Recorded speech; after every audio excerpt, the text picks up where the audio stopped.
हैजे की क्या औकात जब साईं बाबा है साथ। एक बार शिरडी में हैजे का प्रकोप हो गया, जिससे शिरडी वासियों में भय फैल गया। अन्य गांव में उनका संपर्क समाप्त सा हो गया था। तब गांव के पंचों ने यह आदेश दिया कि गांव में कोई भी आदमी बकरे की बलि नहीं देगा, और दूसरा यह कि गांव में लकड़ी की एक भी गाड़ी वगैरह बाहर नहीं जाएगी और ना ही आएगी। जो भी कोई इन आदेशों का पालन नहीं करेगा, उसे जुर्माना भरना पड़ेगा। सारे गांव में यह घोषणा कर दी गई। साईं बाबा तो अंतर्यामी थे। बाबा इस बात को जानते थे कि यह सब कोरा अंधविश्वास है, इसलिए बाबा के लिए कौन सा कानून और कैसा जुर्माना। इस दौरान शिरडी में एक दिन लकड़ियों से भरी एक गाड़ी आई, तो उसे गांव वालों ने गांव के बाहर ही रोक दिया और उसे वापस भगाने लगे, जबकि सब लोग इस बात को जानते थे कि इस समय गांव में लकड़ियों की सख्त आवश्यकता है। जुर्माने के डर से वह उसे गांव में प्रवेश करने से रोक रहे थे।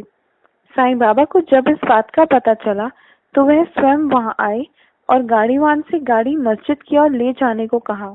बाबा को रोक पाने या उन्हें कुछ कह पाने का साहस किसी में न था। फिर गाड़ीवान गाड़ी लेकर मस्जिद पहुंच गया। मस्जिद में रात दिन धूनी प्रज्वलित रहती थी और इसके लिए लकड़ियों की आवश्यकता थी। बाबा ने लकड़ियां खरीद ली। मस्जिद बाबा का ऐसा घर था जो सभी जाति धर्मों के लोगों के लिए हर वक्त खुला रहता था। गांव के गरीब लोग अपनी आवश्यकता अनुसार मस्जिद से लकड़ियां ले जाते थे। बाबा कभी भी किसी से कुछ नहीं कहते थे। वे पूर्ण विरक्त थे। पंचों की दूसरे आदेश, बकरे की बलि न दी जाए, की भी बाबा ने कोई परवाह नहीं की। एक दिन एक व्यक्ति दुबला पतला मरियल सा बकरा लाया। मालेगांव के फकीर पीर मोहम्मद उर्फ बड़े बाबा भी उस समय वहां पे मौजूद थे। वो साईं बाबा का बहुत आदर किया करते थे। सदैव बाबा के दाहिनी ओर बैठते थे। बाबा ने उन्हें बकरे को काटकर बलि चढ़ाने को कहा। इन बड़े बाबा का भी बहुत महत्व था। साईं बाबा के चिल्लम भरने पर चिल्लम भी सबसे पहले बड़े बाबा पीते और बाद में साईं बाबा को देते थे। बाद में अन्य भक्तों को चिल्लम मिलती थी। दोपहर में भोजन के समय भी साईं बाबा बड़े बाबा को आदर पूर्वक बुलाकर अपनी दाईं ओर बिठाते थे और तब सब लोग भोजन करते थे। इसकी वजह थी साईं बाबा और बड़े बाबा का आपसी प्यार।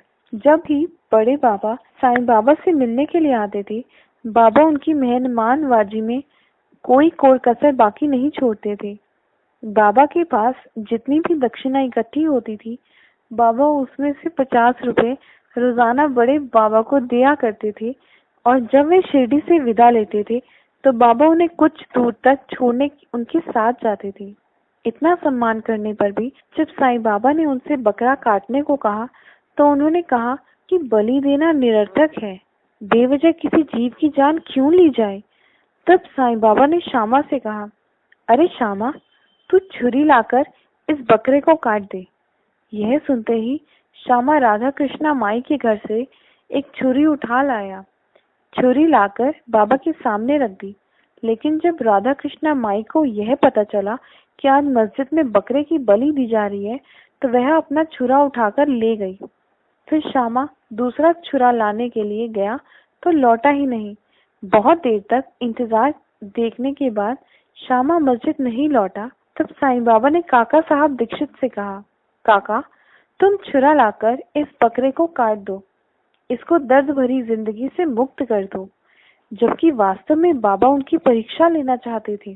काका साहब जाति के ब्राह्मण थे और नियम धर्म का पालन करने वाले अहिंसा के पुजारी थे। सब लोग यह बड़ी उत्सुकता के साथ देख रहे थे कि आगे क्या होने वाला है। काका साहब साठेवाड़ा से एक छुरा ले आए और बाबा की आज्ञा से बकरा काटने को तैयार हो गए। लोग बड़े आश्चर्य से यह देख रहे थे कि काका साहब ब्राह्मण होकर बकरे की बलि देने को तैयार हैं। फिर काका साहब ने बकरे के पास खड़े होकर साईं बाबा से पूछा, बाबा, इसे काट दूं क्या? बाबा बोले, देखता क्या है, कर दे इसका काम तमाम। काका ने अपना छुरे वाला दाहिना हाथ उठाकर और वार करने ही वाले थे कि दौड़कर साईं बाबा ने उनका हाथ पकड़ा और बोले, काका, क्या तू सचमुच इसे मारेगा? ब्राह्मण होकर भी तुम बकरे की बलि दे रहे हो। तुम कितने निर्दयी हो। इस निरीह जीव को मारते हुए तुम्हें जरा भी बुरा नहीं लगा? यह सुनते ही काका ने छुरे को जमीन पर फेंक दिया और फिर बाबा से पूछा, काका, इतना धार्मिक होने पर भी तेरे मन में इतनी बेरहमी कैसे? इस पर काका बोले, बाबा, मैं कोई धर्म अहिंसा नहीं जानता। आपके आदेश का पालन करना ही यही मेरा धर्म है। यही मेरे लिए सर्वोपरि है।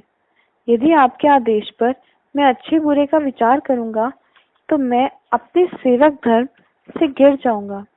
गुरु का आदेश ही मेरा धर्म है। उसके आगे मैं कुछ भी नहीं जानता। आपका प्रत्येक शब्द मेरे सिर आंखों पर है।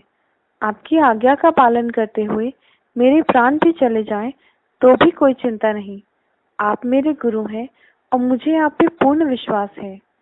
इस पर बाबा ने कहा कि वह स्वयं बकरे की बलि देंगे।